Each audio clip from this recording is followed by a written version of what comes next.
The air waist thick with tension as Jack and Max patrolled a part of town ruled by the notorious Steel Fangs gang group, infamous for smuggling and ruthless violence. Whispers should reach the precinct about an illegal weapons deal taking place in the abandoned factory district. Jack volunteered without hesitation. Max, as always, with this side, his dark fur blending into the shadows, his sharp eye scanning every corner. As they approached the suspected location, the factory loomed like a ghost, its broken windows and rusted doors a testament to years of neglect. Jack's footsteps were silent, but Max moved like liquid shadow, alert, precise, and ready. Suddenly, a loud grumbled from Max's throat. Jack froze, had trusted Max's instincts implicitly. Before he could react, the door to the factory slammed open. Figures emerged, armed, dangerous, and clearly no expecting company. The Steel Fangs were caught off guard, but their surprise quickly turned to malice when they spotted Max. "What do you have?" Here one of them sneered, a cruel grin spreading across his face. The atmosphere turned electric. Max stood his ground, his body tense and his teeth bared as if daring them to make a move. Jack gripped his radio, about to call for backup. When Chow's erupted, the first strike came fast. A steel pipe swung through the air, aimed directly at Max. Jack shouted, but it was too late. Max yelped, the sound cutting through the night. Like knife, little did the gang know they had just made the gravest mistake of their lives. The silence that followed Max's yelp was deafening. Jack's eyes darkened with fury. Ashet turned toward the gang members, his hand instinctively reaching for his holstered weapon. Max, though injured, attempted to rise, his determination stronger than the pain sing through his body, the dog's loyalty unwavering. But Jack knew he needed to act fast to protect this partner. Big mistake, Jack muttered under his breath, his voice low and laced with menace. The gang's leader, a tall man with tattoos scrawling up his neck like Vinna, stepped forward, brandishing a crowbar. His name was Rocco, and he was known for his ruthlessness. "Looks like your little pups. Not so tough after all." Officer Rocco taunted his gang, laughing in unison. "Why don't you hand over your gun and leave while you still can?" Jack remained still, his sharp mind assessing the situation. He counted 6 gang members, each armed with pipes, chains, sword knives. Backup was still minutes away, but Jack knew he couldn't afford to wait. This priority was Max. "Stay down." Jack commanded, his voice calm but firm. The dog, though, visibly in pain, obeyed, retreating behind Jack with a low growl that warned the gang he wasn't finished yet.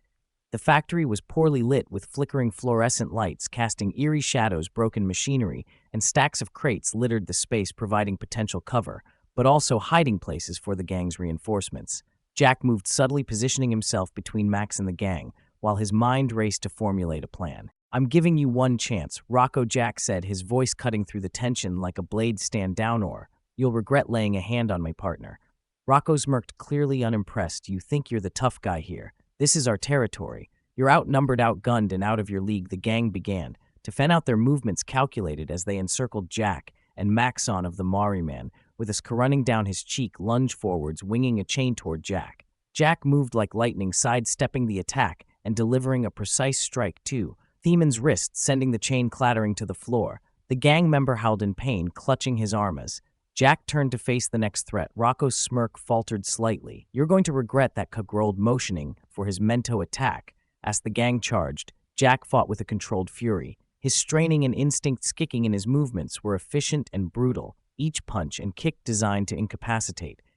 Despite his best efforts, the numbers began to overwhelm him. A blow landed on his shoulder, another grazing his ribs, but Jack didn't falter. Max, sensing his partner's struggle, ignored his injuries and sprang into action. The dog lunged at one of the attacker, his powerful dos clamping down on the man's arm. The gang members screamed, trying to shake Max off, but the dog held firm. The sight of Max fighting back ignited something in Jack with renewed determination. He took down another attacker, using a broken pipe to block his wing aimed at his head. The gang was relentless, but so was Shane. The chaos, Rocco slipped away toward the shadows, muttering orders into a radio. Jack's sharp eye caught the movement, and his heart sank. More reinforcements were on the way. "Max, fall back," Jack commanded, retreating toward a stack of crate store group. The dog limped to his side, his eyes still burning with defiance despite his injuries. As Jack knelt beside Max, his radio crackled to life. "Unit 23, backup," his inbound ETA. 3 minutes, 3 minutes. It might as well have been an eternity. "You're going to be okay, buddy," Jack whispered to Max, stroking the dog's head. Max let out a low whine, his trust in Jack unshaken. The sound of footsteps interrupted the moment. Jack looked up to see Rocco, a turning, flanked by 4 more gang members. They were heavily armed, their weapons glinting in the dim light. "Should have walked away," Officer Rocco sneered. "Now you and your mute are going to pay." Jack's grip tightened on the broken pipe. In his hand, his mind raced as she calculated his next move. He couldn't let them win, other not now. Max's life depended on him.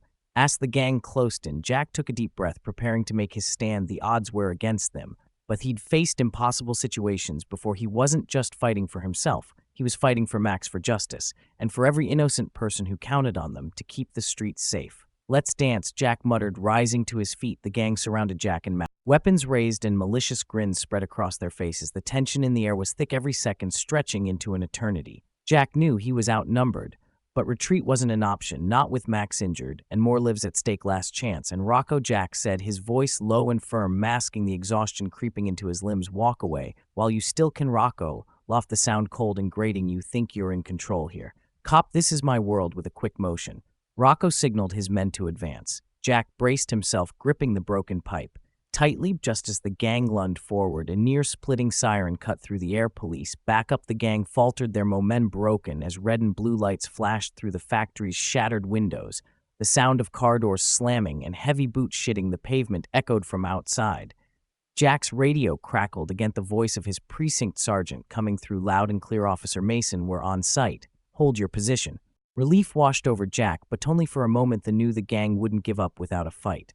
Rocco's grin disappeared, replaced by a snarl. "You called for backup. You think that changes anything?" Jack didn't respond. Instead, he shifted his stance, preparing for what he knew would be a chaotic standoff. The gang members exchanged uneasy glances, their confidence wavering as the sirens grew louder. "Boss, maybe we should bail," one of them muttered, clutching a crowbar tightly. "Cops aren't going to play nice." But Rocco wasn't ready to give up. "Noon leaves." He barked, his eyes burning with fury. "We finished this now." Before Jack could react, Rocco raised a gun, aiming it directly at him. The room seemed to freeze. Jack's heart pounded as she calculated his next move. There was no time to duck, no cover to shield him or Max. This was it. All-out crash shattered the tension as the factory door burst open. An team of officers stormed in, weapons drawn. "Freeze, drop your weapons." Their commander shouted, his voice reverberating off the factory walls. Rocco hesitated for a split second, and that was all Jack needed. With a swift motion, Jack hurled the broken pipe at Rocco, knocking the gun from his hand. The weapon clattered to the ground, and chaos erupted. The gang scattered, some attempting to flee, while others charged at the officers in a last-ditch effort to escape. Capture the factory became a blur of movement as shouts, scuffles, and the clanging of weapons filled the air. Jack stayed close to Max, shielding the dog as best he could while helping the officers sub the gang. Rocco, realizing he was losing control, made a desperate attempt to escape. He sprinted toward a side exit, but Jack was faster, ignoring the H in his body. He tackled Rocco to the ground, pinning him with a force that left no room for resistance. "It's over, Rocco." Jack growled, his voice heavy with authority. Rocco struggled, but Jack held firm until another officer arrived to cuff the gang leader. As Rocco was dragged away, his eyes burned with "You'll pay for this, Mason," he spat at you. "And that mute of yours." Jack didn't flinch. He'd heard it all before, with the gang subdued and backup securing the area. Jack finally turned his attention back to Max. The dog was laying on the ground, his breathing shallow but steady. An officer approached with a first aid kit, kneeling beside them. "How's he doing?" Jack's his voice is softer now, tinged with worry. The officer examined Max carefully. "He's tough, just like his trainer. He's going to need some stitches, but he'll pull through." Jack let out a breath. He didn't realize he'd been holding good boy Max, he murmured, stroking the dog's head. "How you one hell of a partner." As the adrenaline began to, Jack sat beside Max, exhaustion finally catching up to him. The factory was now under control, the gang members in custody, and the illegal weapons seized.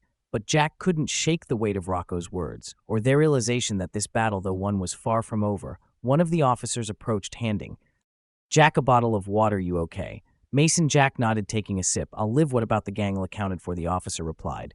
"Rocco is going to be answering a lot of questions. We'll make sure he doesn't see the light of day for a long time." Jack nodded, but his focus was on Max. The dog's loyalty and bravery had once again saved lives, but Jack couldn't ignore the talleth that his partner he made excellent promise. Then there he would do whatever it took to ensure Max got the care and rest they deserved. As the factory's chaos subsided, the police presence outside intensified. Officers cataloged evidence, photographed the scene, and secured the gang members in waiting squad cars. Jack, however, had eyes only for Max. The dog lay still, his sides rising and falling slowly, the adrenaline of the moment replaced by exhaustion. A paramedic approached with a stretcher, her face a mixture of professionalism and concern. "Off Mason, we can take a closer look at Max." Back at the station's medical unit, they'll being at his hand resting on Max's head. "But I'm staying with him. He's not just a partner, he's family." The paramedic smiled softly. "Of course. Let's get him comfortable," as they carefully lifted Max onto the stretcher. Jack stood guard, his presence a constant reassurance for his injured companion. Other officers gave him space, understanding the unspoken bond between a handler and his dog, Officer Ramirez. Jack's longtime colleague and friend walked over, a clipboard in hand. Rocco and his goons are secured. We found no weapons. Here to arm a small militia. That day is going to have a field day. Jack's jaw tightened. Good, but Rocco's not done. He'll come back at one way or the. Ramirez raised an eyebrow. You faced threats before, Jack. What's different this time? Jack glanced at Max, his expression grim. This time, he aimed for Max. He knew how to hit me where it hurts. Ramirez placed a hand on Jack's shoulder. Then we make sure he doesn't get the chance you've got. The precinct behind you will keep Max safe. Jack gave a small note appreciating the support, but knowing the fight was far from over back at the station, Max was placed in the care of the unit's veterinarian, Dr. Elena Vaughn. She greeted Jack with her usual calm demeanor, but her eyes betrayed concern. Jack, he's stable, but he need to clean and stitch these wounds. There's no sign of internal damage, but he'll need time to heal. Jack stayed by Max's side, as Elena worked, whispering words of encouragement to the dog. You're tough, buddy, tougher than meth, that's for sure. Elena smiled, briefly hooning good hands. Jackie, you've trained him well, and it's how she didn't panic even when injured, as Max was sedated for the procedure. Jack's exhaustion began to creep in. He leaned against the wall, replaying the events of the day. In his mind, every detail of Rocco's smirk and the gang's taunts etched themselves into his memory. The message was clear. They weren't just targeting him anymore. They were targeting Max too. Meanwhile, Rocco was in an interrogation room, flanked by 2 officers and a detective. Despite the situation, he exuded an air of defiance, leaning back in his chair with his mug grin. You think this is over has neared, you'll lock me up, but I've got connections. Mason won't know what him, the detective, a seasoned veteran named Sarah Chen didn't rise to the bait. You made a mistake. Going after Mason's dog, she's evenly you underestimated what that team can handle. Rocco lofted a dog and a washed-up cop, they're nothing. Sarah leaned forward here. Eyes narrowing, that washed-up cop just dismantled your operation. You might want to think twice before underestimating him. Again, Rocco's grin faltered for a split second, but hair covered quickly, leaning back in his chair. We'll see back in the precinct's common area. Jack sat at a desk surrounded by supportive colleagues. Ramirez handed him a cup of coffee, and another officer placed a tray of sandwiches nearby. Eat, Mason, Ramirez said firmly. You need your strength. If you're going to take Rocco down, Jack managed a small smile. Thanks, but my appetite shot. Before Ramirez could respond, the precinct's captain entered, her expression a mix of pride and concern. Mason, she said, you handled yourself well today, but I need you to know that this isn't just about any more. Rocco made it personal. Jack met their gaze. I know we went after Max. That changes everything.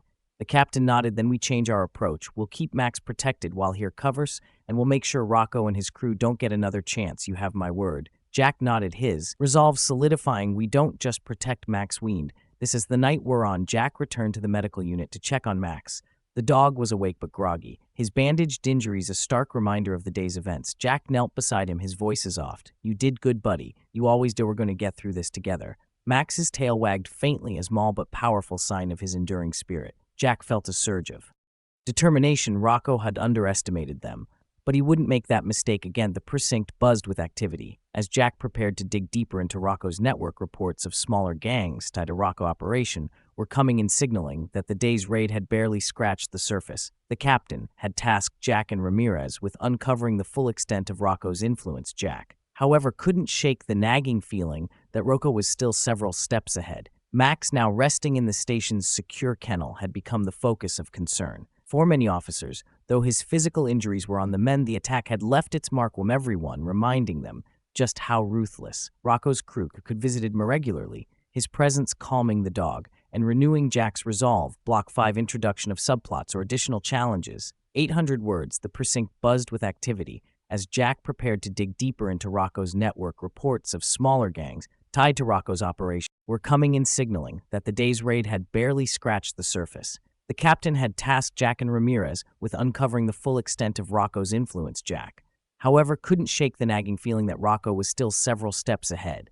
Max, now resting in the station's secure kennel, had become the focus of concern for many officers, though his physical injuries were on the mend. The attack had left its mark, with everyone reminding them just how ruthless Rocco's crew could be. Jack visited Max regularly, his presence calming the dog and renewing Jack's resolve. That evening, Jack met with Ramirez in the precinct's briefing room. A sprawling map of the city covered the wall, dotted with push pins marking suspected gang activity. Ramirez tapped one of the pins near the industrial district. We've got a lead here. Ramirez said a warehouse Rocco's crew might have used as a drop site surveillance shows increased activity over the past week event, though we thought it was abandoned. Jack studied the map, his jaw tightening. If Rocco is still trying to move product, we need to shut it down. What's the plan? Ramirez hesitated. Here's the catch: we don't know how secure the location is or how many people are inside. Going in blind is risky, especially if they're expecting us. Jack crossed his arms, his mind racing. Then we don't go in blind. We're you someone who can get close without raising suspicion. Ramirez frowned. Who'd be crazy enough to infiltrate Rocco's network after what happened today? Jack's gaze drifted to the kennel, where Max lay resting. A plan began to take shape in his mind. The next morning, Jack met with Dervaugh in the kennel. Max greeted him with a wagging tail, his strength slowly returning. Jack beside him, scratching behind his ears. You up for a challenge, buddy? Jack asked softly. We've got some unfinished business. Duor frowned. Jack, he's still healing. Whatever you're thinking, it's too soon. Jack stood, his expression determined. I know Max better than anyone. If he's up for it, then let me know. Max's ears perked up, and he nudged Jack's hand with his nose, Isif sensing the gravity of the moment. Dervaugh sighed. I can't stop you, but please don't push him too hard. That afternoon, Jack and Ramirez devised a plan using Max's highly trained tracking skills. They would scout the warehouse perimeter to gather intel before committing to a full raid. Max would wear a small camera attached to his harness, allowing the team to monitor his findings in real time. The risk was high, but Jack trusted Max's instincts more than any piece of technology. As they prepared, Ramirez voiced his concerns. Jack, if this goes sideways, Max could be in serious danger. Jack tightened Max's harness, his movements deliberate. I know the risks, but if anyone can pull this off, it's Max under the cover of darkness. Jack, Ramirez, and a small tactical team approached the warehouse. They parked a block away, their vehicles hidden from view. Jack crouched beside Max, speaking in a calm, steady tone. Right, buddy, you're going to do what you do best. Find the bad guys, stay low, stay quiet, and come back to me. Max's tail wagged. Dunce, his sharp eyes focused on Jack's face. Ramirez handed Jack the control pad for the camera feed. We'll guide him from here. Max slipped through a gap in the fence, his movements silent and precise.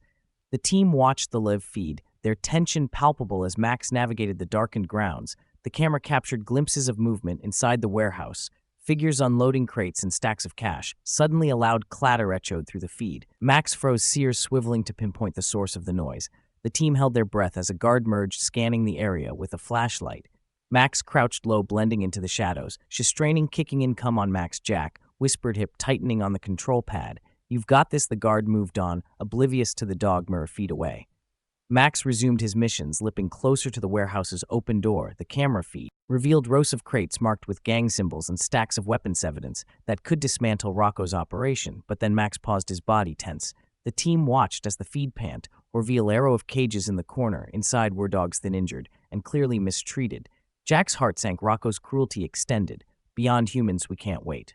Jack said, his voice steely. We're going now. The team mobilized, moving swiftly and silently toward the warehouse. Jack's focus remained on the feed, guiding Max towards safety while preparing for the raid. As they breached the building, chaos erupted, shouts, barking, and the sound of boots on concrete filled the air. Jack called out to Max's voice, cutting through the noise. Max, Timothy the dog, appeared moments later, sprinting toward Jack with a triumphant bark. Together, they joined the fray. Determined to end Rocco's reign of terror once and for all. The warehouse raid unfolded with intense precision, the officers sweeping through the facility like a well-oiled machine. Jack and Max, their bond unshakable even in the midst of chaos, despite the gunfire and shouts. Max moved with controlled determination, his sharp instincts guiding him to avoid danger while assisting his teams.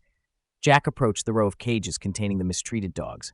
A pang of guilt struck him. These animals, helpless and vulnerable, were victims of the same cruelty that had nearly taken Max from him. He called out to Ramirez, who was securing a group of gang members nearby. Ramirez, we need to get these dogs out of here. They've suffered enough. Ramirez jogged over, taking in the sight of the malnourished and frightened animals. You're right, let Hung get animal control on this immediately. Jack knelt by one of the cages, speaking softly to a trembling German shepherd. You're safe. Now, he murmured, his voice steady and reassuring. Max sat beside him, wagging his tail gently, as if to convey the same message. As the raid drew to a close, the officers regrouped outside their expression a mixture of questions. Several gang members, including Rocco's second-in-command, had been apprehended, and the confiscated evidence painted a clear picture of the gang's illicit operations. Captain Hernandez arrived on the scene, her sharp gaze taking in the team's success. She approached Jack, her smile breaking, her usually stern demeanor. Mason, you and Max did exceptional work tonight. This is a big win, not just for the precinct, but for the city. Jack nodded his eyes, scanning the perimeter for Max. The dog was nearby, being gently examined by Dr. Vaughn, who had arrived to assist with the rescued animals. Thanks, Captain, but it's not over yet.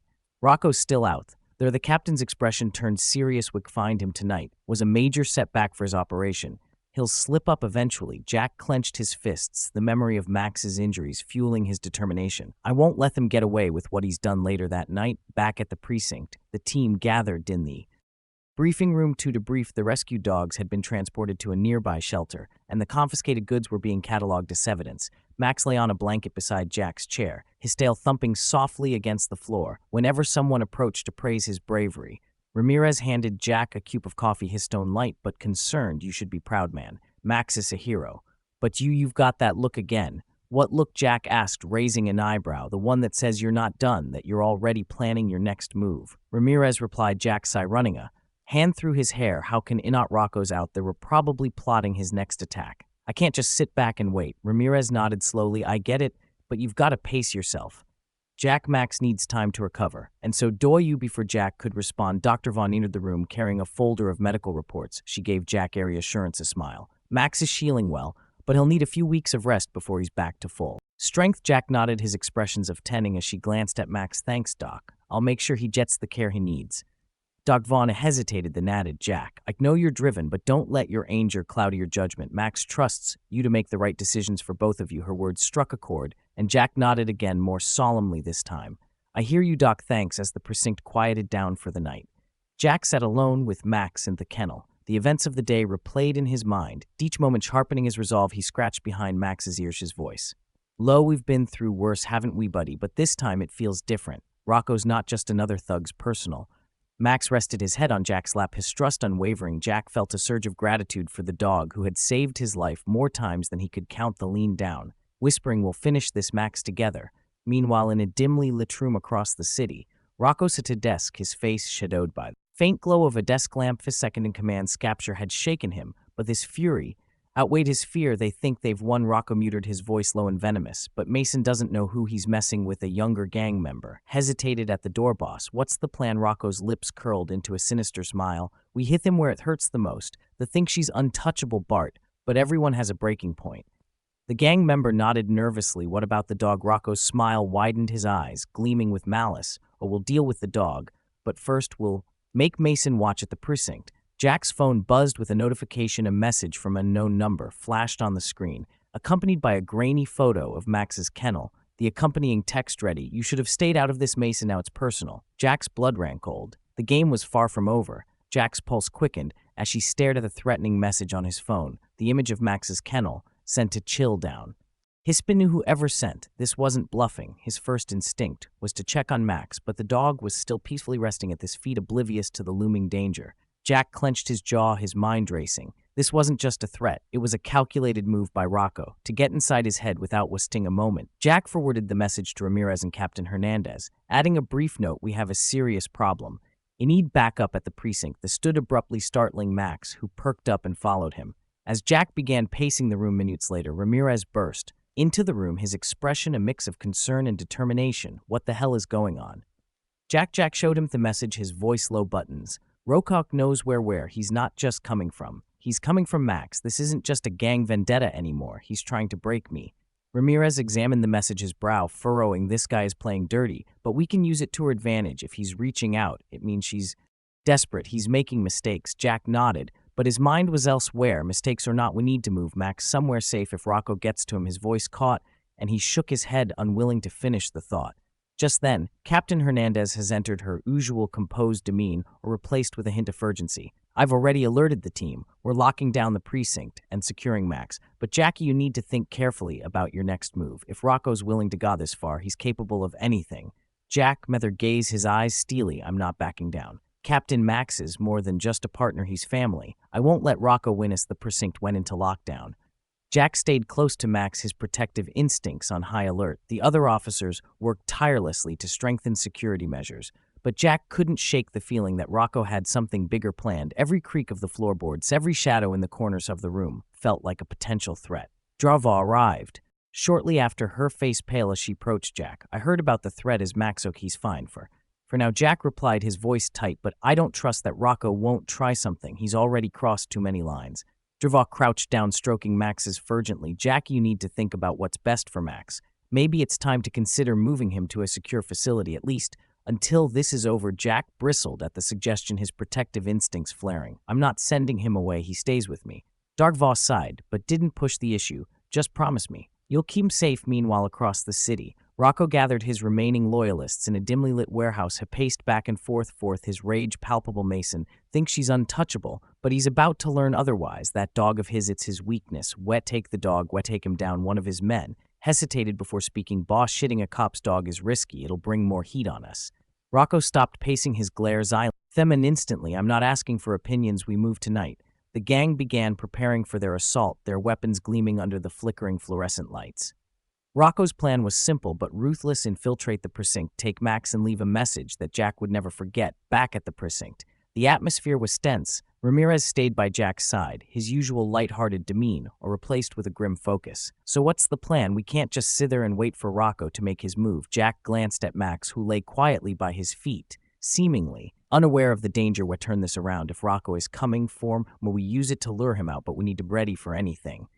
Captain Hernandez joined them, her arms crossed. We've set up a perimeter around the precinct and called in reinforcements. But Jack, are you sure about this? Using Max's bait, it's a risky move. Jack's jaw tightened. It's the only way to end this. Rocco is not going to stop until he gets what he wants, but he's underestimated. U.S. and Max's night fell. The precinct's lights cast long shadows across the empty street.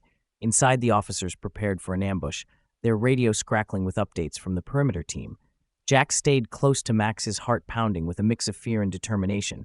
Suddenly, the sound of shattering glass echoed through the building. Jack's instincts kicked in, and he crouched low, signaling for Max to stay close. The officers sprang into action, their weapons drawn as they moved to secure the breach through the chaos. Jack spotted a figure moving in the shadows. It was Rocco, his presence as menacing as ever. Their eyes met, and for a brief moment, time seemed to stand still. You shouldn't have messed with me. Mason Rocco's neared, his voice dripping with malice. Jack's grip tightened on his weapon. You made it personal, Rocco, and now you'll pay for it. As the tension reached a breaking point, Rocco signaled to his men, who began flooding the precinct with smoke grenades, the air with the acrid smell of burning chemicals, and the officers struggled to maintain their positions through the haze. Jack stayed focused on Max, his voice steady as she gave commands. Stay closer, buddy. We've got this. Max responded with a low growl, his sharp instincts cutting through the chaos. Together, they prepared for the fight of their lives. The chaos inside the precinct intensified as the smoke ended, reducing visibility to almost nothing. The crackling sound of shattered glass and distant shouts created a cacophony of danger, but Jack's focus remained. Razor's Max was right beside him, his body tensing, ready event through the haze. Their tired warg's keen instincts guided Jack towards safety. Ramirez report. Jack barked into his radio. We've got movement on the west side. Ramirez's voice crackled through the static. They're breaching Jack. Multiple targets. Jack's grip on his weapon tightened as she glanced at Max. We're not going to let them get through. While Captain Hernandez coordinated the officers, her voice cutting through the cave. Chows, focus on containment. Noon gets past the inner perimeter. Keep the civilians out of harm's way. Despite the overwhelming odds, the officers remained steadfast. Their training kicking. Hernandez's calm but authoritative tone kept the team focused as they systematically pushed back against the invaders. Dervahl, who had stayed behind to monitor Max, found herself an impromptu command post with Captain Hernandez. Though visibly shaken, she contributed by offering medical expertise and monitoring these security feeds. They're splitting into teams, she observed, pointing at the screens. Sun Group is causing a distraction, while the others are heading for Max. Hernandez nodded grimly. Rocco knows what he's doing. He's counting on us being too scattered to respond effectively. Back in the thick of it, Jack moved through the corridors with Max at this side, the two of them operating as a seamless unit. Despite the years since Max's active service, the dog's training was evident in very move. He made haste close to Jack, his sharp eyes scanning the environment for threats. Suddenly, a figure emerged from the shadows, lunging toward Jack with a crowbar. Max reacted instantly, his powerful jaws clamping down on the attacker's arm, disarming him with a swift, precise motion. Jack quickly secured the man, his eyes darting to Max with a grateful nod. Good boy. Elsewhere in the precinct, Ramirez and a team of officers engaged another group of Rocco's men. The gang's coordinated attack tested the officers' resolve, but Ramirez's quick thinking and resourcefulness kept this team one step ahead, using the layout of the building to their advantage. They managed to isolate and detain several intruders. Jack were holding them off, but you need to secure Max. Ramirez's voice came through the radio. They're making a hard push for the kennel area. Jack's stomach tightened. He knew that Max was the target. And Rocco wouldn't stop until he got what he wanted as Jack and Max made their way toward the kennel area. They encountered more of Rocco's men. Each confrontation was a test of Jack's resolve and Max's loyalty. Despite the chaos, the bond between them shone through. Jack's commands were sharp and decisive, and Max responded with unwavering precision. At one point, they encountered a group of 3 gang members attempting to breach the kennel's reinforced door. Max let out a low growl, his body coiled like a spring. Jack gave a single command, go. Max surged forward, his powerful phrase of belief. A blurash tackled one of the intruders. The others panicked, their weapons clattering to the ground as they tried to fend off the determined dog. Jack moved in quickly, neutralizing their remaining threats with calculated efficiency. Meanwhile, Rocco watched the chaos unfold from a hidden vantage point. His frustration was palpable as he realized that his men were being systematically outmaneuvered. He clenched his fists, his mind racing for a way to turn the tide. This isn't over, he muttered to himself. If I can't take Max, I'll make sure Mason pays another way. Rocco's focus shifted to the precinct's power supply. With a cruel smile, he hatched a plan to plunge the building into darkness, hoping to create even more confusion and give his men the upper hand as the lights flickered ominously. Jack's radio crackled with a warning from Hernandez. Jack, we've got a problem. Rocco's men are targeting the power grid. If they take it out, we'll lose his surveillance and containment. Jack's jaw tightened. We're heading there. Now keep me updated with Max leading the way. Jack moved swiftly through the precinct, this determination unwavering. The bond between him and Max was more than just handler and dog. It was a partnership built on trust and loyalty, forged in the fires of adversity. When they reached the power grid, they found Rocco himself overseeing the sabotage. The gang leader's confidence faltered for a moment when he saw Jack and Max, but they quickly recovered, drawing a knife and stepping forward with his near. Well, Mason, you've been a thorn in my side for too long. Let's end this. Jack raised his weapon, his voice calm but firm. Step away from the grid, Rocco. This doesn't have to end badly for you. Rocco lofted his voice, dripping with mockery. You think you can stop me? You're just a washed-up cough fighting behind a mute. But before Rocco could make another move, Max growled, his sharp eyes locked on the gang leader. Jack gave a single command, protect. Max lunged forward, ward forcing Rocco to retreat. Jack moved in, his weapon trained on the gang leader as she called for backup. The tension in the room was electric as Jack and Max faced off against Rocco and his remaining loyalists. The gang leader, now cornered, wore his mugrin, masking his frustration behind him. His men hesitated, their confidence is shaken by the sight of Jack's unyielding stance and Max's fierce growl, you've got guts. Mason Rocco's neared, his voice laced with venom. But guts won't save you. Jack's voice was steady, his aim unwavering. Either. Well, bravo, Rocco, surrender now, and this ends without anyone else getting hurt, the gang leader chuckled. Darkly, his hand tightening around the knife he held, you think you've already won news flash copy or outnumbered, and this dog won't be enough to save you before Rocco could make his next move. Max let out a sharp bark, signaling an impending threat. Jack shifted his attention just in time to see one of Rocco's men reaching for a concealed weapon. With lightning reflexes, he fired a warning shot, the crack of the gun echoing through the room and forcing the would-be attacker to freeze, stand down. Jack barked, his voice carrying the weight of authority. You're only making it worse for yourselves. Max stepped forward, his imposing presence enough to keep the gang members at bay. Even in the face of danger, his loyalty to Jack was unwavering, a barge through years of partnership and countless battles against adversity. Suddenly the lights flickered and went out, plunging the room into near total darkness. Rocco's plan to sabotage the precinct's power grid had succeeded, and the sudden blackout gave his men an opportunity to regroup. Jack's heart pounded. As head adjusted the darkness, his other senses she heightened. Stay close. Max, he whispered, his voice barely audible. Their tired wig straining kicked in, and he positioned himself protectively by Jack's side. Together, they moved cautiously, relying on instinct and memory to navigate the room in the chaos. Rocco's voice rang out, taunting and mocking. What now? Mason, you're blind, just like this pathetic muto for your show. Do you plan to fight what you can't see?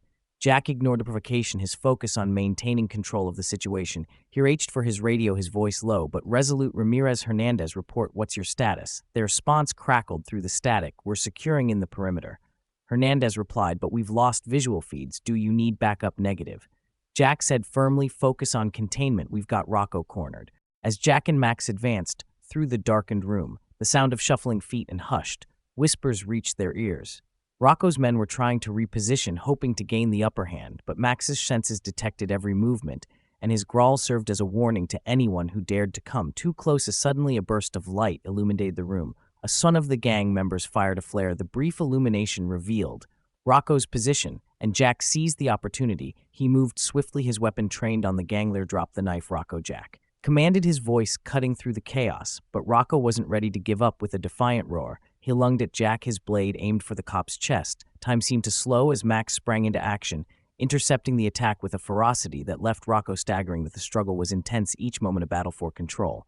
Jack managed to disarm Rocco, the knife clattering to the ground. As the two men grappled, Max remained a constant presence, his growls and barks keeping the other gang members at bay. Finally, Jack gained the upper hand, pinning Rocco to the ground. His voice was calm but commanding. Asher reached for his handcuffs. It's over, Rocco. You've got nowhere to run. The gang leader glared up at Jack, his bravado finally giving way to defeat. You think this changes anything? He spat. There's always another Rocco waiting in the wings. Jack's expression was steely. Escher responded, maybe, but tonight you're done, as Jack secured Rocco and called for backup. Max stood guard, his piercing gaze daring anyone to challenge them. The other gang members, seeing their leaders subdued, began to surrender one by one. Ramirez and Hernandez arrived moments later, their presences solidifying the precinct's control over the situation. Mason Hernandez said, her tongue mix of relief and admiration. You and Max just saved this precinct, and probably a lot more. Jack nodded, his focus still on ensuring the area was secure. We couldn't have done it without the team, he said, his gaze is shifting to Max. But Max, he's their real hero tonight. As the lights were restored and the precinct returned to order, Jack allowed himself a moment of reflection. The night had tested him in ways she hadn't expected, but he and Max had come through it together stronger than ever. This isn't over, Rocco muttered as she was led away in handcuffs. You'll pay for this, Mason. Jack met his gaze unflinching. You already tried, and you failed. The precinct was now under control, but the adrenaline from the intense standoff hadn't faded. Officers moved swiftly to secure the scene, ensuring